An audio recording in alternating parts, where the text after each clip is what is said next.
fait 25 ans après des pays, tu leur dis j'en ai dû en visiter, je sais pas, une quinzaine. Alors, on a toujours envie de créer une nouvelle recette pour la faire partager. Donc quand on rencontre des nouvelles personnes, des nouveaux horizons, on a envie de partager, de tester de nouveaux ingrédients, ce qui va permettre d'élargir nos connaissances aussi par la suite. Après, la cuisine chinoise, on va dire qu'elle a un avantage, c'est qu'elle est très variée parce que c'est un pays qui est très très grand, donc forcément on va tirer, il y a des régions qu'on va préférer que d'autres. Tu dis honnêtement, alors après, c'est vrai qu'en Chine, il y a beaucoup de variétés de plats. Et l'avantage de vivre à Shanghai, c'est que sans visiter totalement la Chine, on a l'avantage de quasiment pouvoir goûter un peu à toutes ces magnifiques régions. Sur le bienfait du corps, il est vraiment très différent. Tu leur dis, nous, on va plus avoir l'aspect nutritif. On ne va pas avoir cet aspect d'ouverture pour le cœur. On va plus avoir cet aspect nutritif. Alors, c'est différent. Après, tu leur dis, après, en France, on a du gingembre. Hein, donc, c'était pas la première fois qu'on travaille avec. En France, hein, le gingembre, c'est un produit qui est quand même connu. On fait souvent le pain d'épices avec, les spéculoos. Donc c'est un épice qu'on a quand même un petit peu l'habitude de travailler aussi. Tu leur dis, on va forcément mettre un petit peu de gingembre, par exemple, dans du vin chaud avec un petit peu d'orange.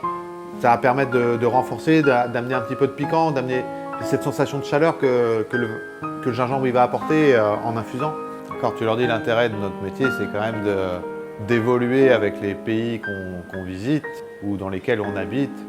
Voilà, il y a toujours des choses intéressantes à apprendre dans chaque pays en fait. Après, voilà, c'est de trouver le bon équilibre après dans notre pâtisserie en exploitant le meilleur point de chaque pays.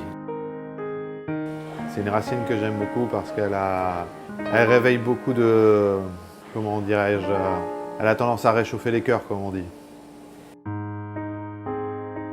Oui, bien sûr, parce que tu leur dis, on discute. Alors tu leur dis, je me suis inspiré, comme je disais tout à l'heure, des infusions. Donc le thé, c'est quand même quelque chose qu'en Chine on boit beaucoup. Hein, c'est quand même une des boissons les plus populaires. Et tu leur dis, le gingembre, c'est quelque chose c'est une racine qui est assez filandreux. Donc à manger, c'est pas la chose la plus agréable, je trouve. J'aime beaucoup la saveur. Voilà, c'est pas la texture la plus agréable à manger. Donc c'est pour ça que je suis parti sur et ça se marie bien. Tu leur dis, voilà, après dans la recette de panna cotta que j'ai utilisée, que j'ai fait aujourd'hui, voilà, j'ai utilisé trois ingrédients qui se marient plutôt bien ensemble. Tu leur dis, j'ai utilisé la menthe. Quand tu leur dis là aujourd'hui, le principe des recettes, c'était de travailler le yin et le yang un petit peu. Donc déjà, moi, quand je fais ma recette, si les ingrédients ils vont ensemble, ça veut dire qu'on a une bonne balance, un peu comme le yin et le yang. Donc déjà, on peut s'y rapprocher, je trouve. Quand tu leur dis quand on crée une recette, quand on la crée, alors après avec l'expérience, on connaît les goûts, hein, on connaît les saveurs qui se marient bien ou pas. Si on doit sentir l'équilibre de la recette avant de la réaliser, après on va ajuster les proportions des produits avec lesquels on travaille tous les jours finalement et de se rendre compte quels bénéfices ils peuvent apporter au corps.